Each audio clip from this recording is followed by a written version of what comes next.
Жаным, ағасына өрікпен черешня аузына салып жатыр. Бауыры ғой, бауыры. Жүрегім, тәтті ме екен? Яқты столдан алып, ағасының аузына салып жатыр.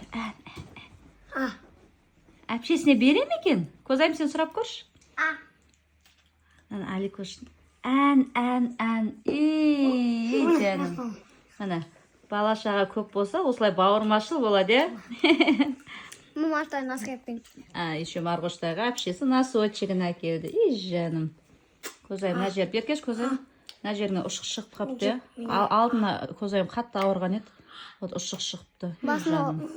Сыртына шыққан дұрыс болған, басың ауырған беді жүрегім. Бауырлар ғой, бауырлар. Жүректер, жандарым.